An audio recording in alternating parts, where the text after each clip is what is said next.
Bada bing, bada boom. Jam. It's done.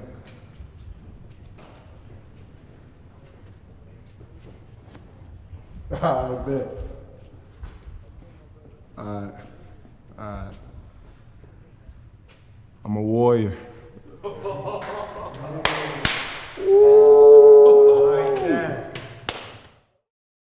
This is a remarkable upgrade. Not only was he an all-star, he started in the all-star game. Yeah. And now he's going to be a member of the Golden State Warriors. Boogie's going to Golden State. Houston re-signs. Chris, have you ever seen anything like this? To be honest, besides in the video game, no, not really. And Western Conference is a tough place. DeMarcus Cousins now apparently a Golden State Warrior. Looking for a reaction? Now? Oh. Are you being... I'm absolutely serious. DeMarcus Cousins had no offers.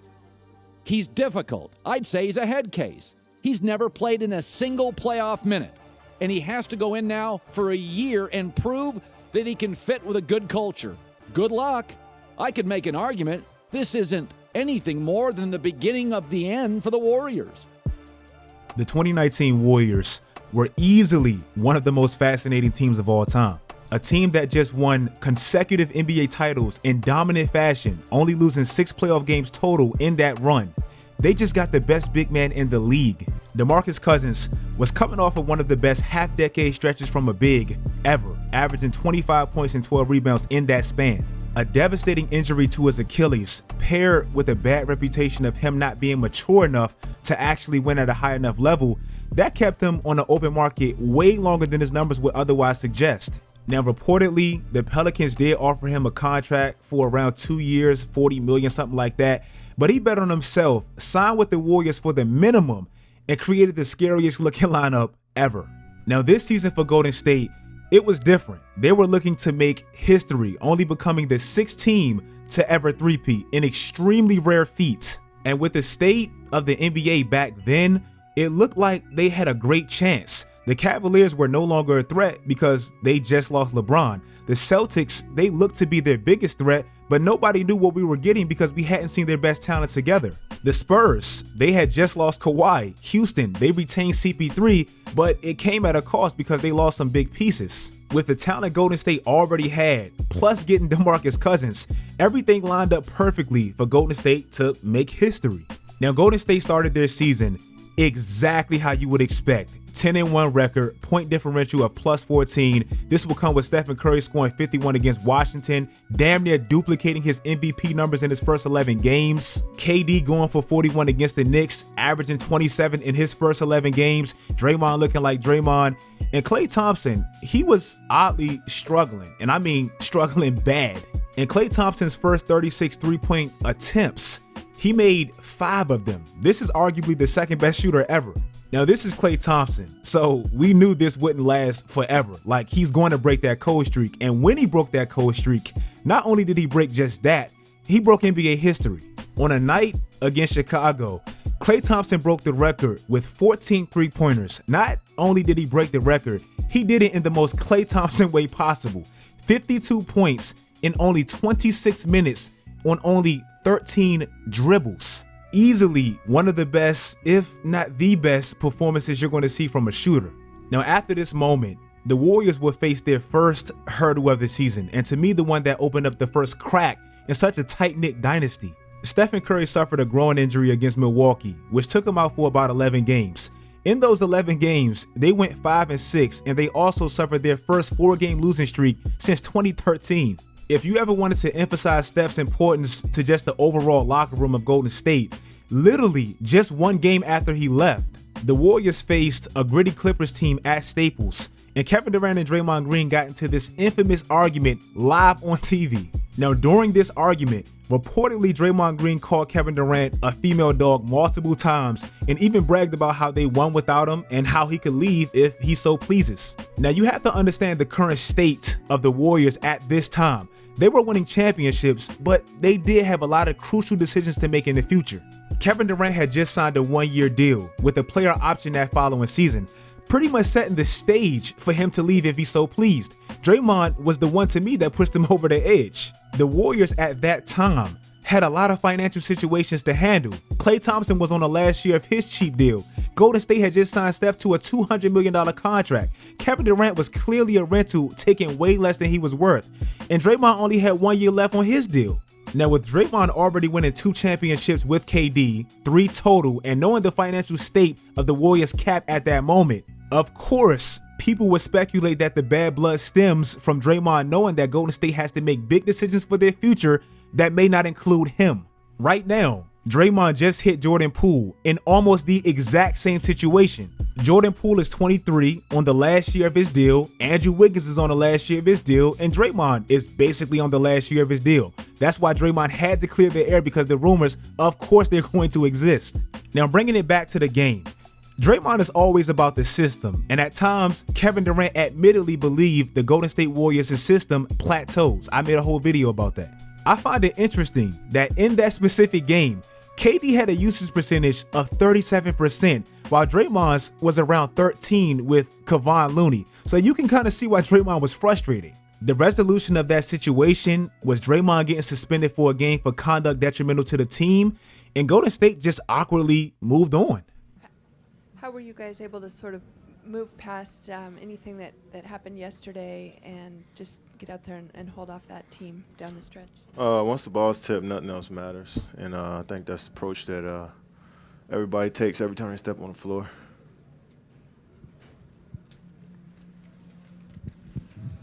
Hey, Kevin, have you and Draymond been able to hash anything out? No.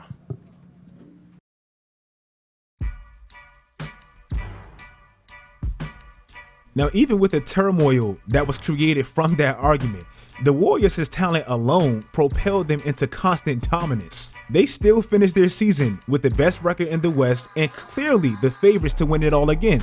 Now, even though I don't feel like that argument affected them at all on the court, one thing it did do, it made a big question before the season 10 times bigger through the season. What the hell was KD going to do after this year? Like I said, KD was kind of a rental because he only signed a 1-year deal with the player option the following season. And after that argument, he heard about it and you could tell it was getting at him. KD was way more snappy with the Oakland media. He was responding and going back and forth with Shannon Sharp. He just didn't seem like the same KD the 2 previous championship years. So we've noticed that you hadn't talked for a while. Is it anything to do with anything on your mind, or has it just been coincidence that you haven't talked for some time? Why do you care? Because you usually talk. Oh, well, I And didn't feel like talking the last couple of days. It was anything in particular? No, I just ain't feel like it. Had anything to do with conversation about free agency? Yeah, that's the conversation you're going to have. I don't think about that type of stuff. That's your job. Y'all come here every day, ask me about free agency, ask my teammates, my coaches. You rile up the fans about it. Y'all let us play basketball. That's all I'm saying. And now when I don't want to talk to y'all, it's a problem with me. Come on, man. Grow up. Grow up. Yeah, you grow up. Come on, bro. I come in here and go to work every day. I don't cause no problems. I play the right way, or I try to play the right way. I try to be the best player I can be every possession. What's the problem? What am I doing to y'all? Now, the NBA playoffs is where you could pretty much put a bow on KD's tenure with Golden State. The Warriors ironically met the Clippers in the first round, the exact same team Draymond and Kevin Durant had their argument against. In the first 2 games, Kevin Durant looked abnormally unaggressive.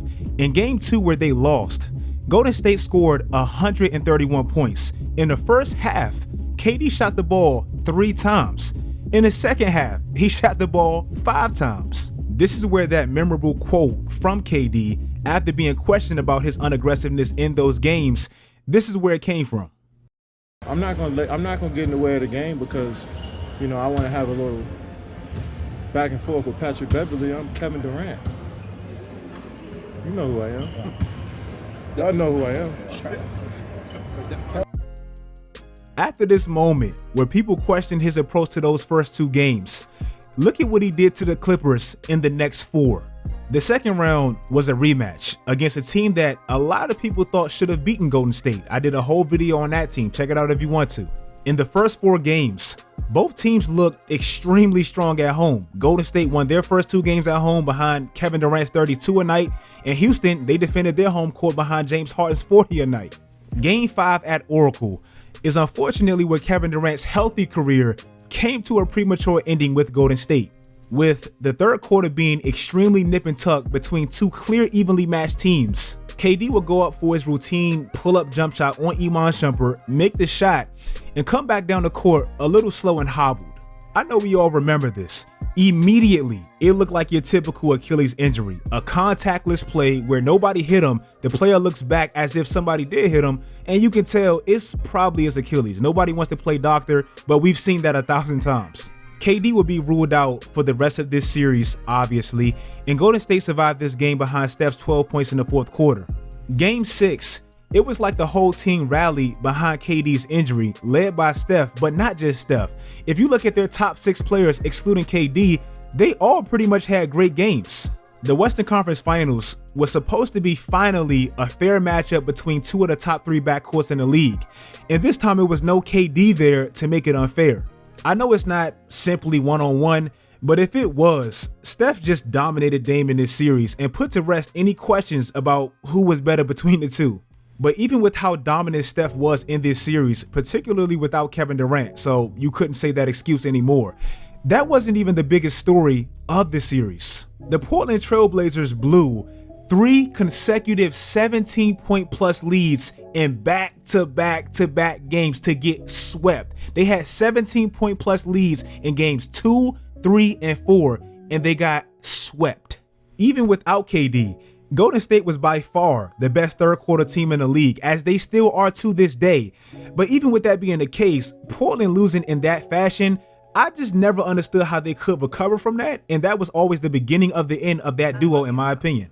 The NBA Finals would be kind of an odd one. Golden State was making their 5th straight finals, but this would be the first time since 2010 that we've seen the finals without LeBron. We all knew how good Kawhi was and how really his presence completely changed the culture of that franchise in 1 year. But with Boston, the talent they had, Philly, the team they had, and Milwaukee being the #1 seed with the MVP, I just didn't see Toronto coming. Now, without KD and Andre Iguodala battling a calf injury, Golden State was so desperate that they kind of rushed DeMarcus Cousins back on the floor, and he himself admitted he had no business being out there.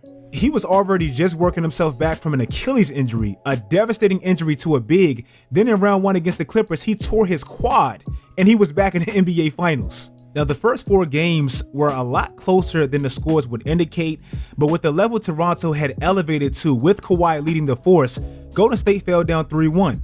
Again, desperate with their season really hanging on for dear life, Golden State rushed back KD. In 2020 hindsight, they clearly rushed him back. And to their credit, I mean, he did look healthy in the pregame warm-up. I mean, he was dancing. He looked like KD right there. But only 11 minutes into the game, with KD having 11 points in those 11 minutes, showing how dominant he truly is, he officially tore his Achilles. Now, even though Golden State did survive that Game 5 and actually pushed for a Game 6, the next game will be followed up by Klay Thompson tearing his ACL. Iggy was playing on a bad calf. DeMarcus Cousins clearly shouldn't have been out there, and KD just got hurt. I believe the accumulation of 5 straight finals, it just caught up to him, and it clearly wasn't their year. I want to emphasize this again. Golden State had just made 5 consecutive NBA Finals. That was the most since Bill Russell and the Celtics back in the 60s. This included 8 6-game series and 3 7-game series. This would eventually catch up to anybody. Speak to that at all, the relationship you had with Draymond Green. Speak to whether or not that had any impact whatsoever in your decision to leave Golden State. Yeah, I wish that wouldn't have happened. I feel like that was a situation that definitely could have been avoided. Did that play a role in you leaving Golden State? A little bit, yeah, for sure. Do you want to expand on that at all? Yeah, I mean, your teammate talked to you that way, you think about it a bit, but you know, we talked. Like I said, we talked about it, but definitely, for sure, I'm not gonna lie about it. After the season, Kevin Durant did admit he knew he was leaving halfway through the year, and the Draymond Green incident did impact him leaving. The 2019 Golden State Warriors proved a lot. First of all, 3-peats are hard, damn near impossible, no matter how much talent the team has. And second of all, super teams never last as long as you think they will. Miami creates this big three. Oh my God, the league is over. Kevin Durant goes to Golden State. It really lasted about 2 to 3 years. DeMarcus Cousins joins. It was nothing like we expected. And lastly, and kind of what we're seeing right now with Golden State, consistent success in any sport is extremely hard. Egos will get involved. Injuries are inevitable, and finances, well, they're always going to play a part. If you guys like this video, like this video. If you made it this far, turn on post notifications. The NBA season is back, and trust me, you're not going to want to miss this content. Follow my social media sites. Do that great stuff, guys, and until next time, as always, stay tuned.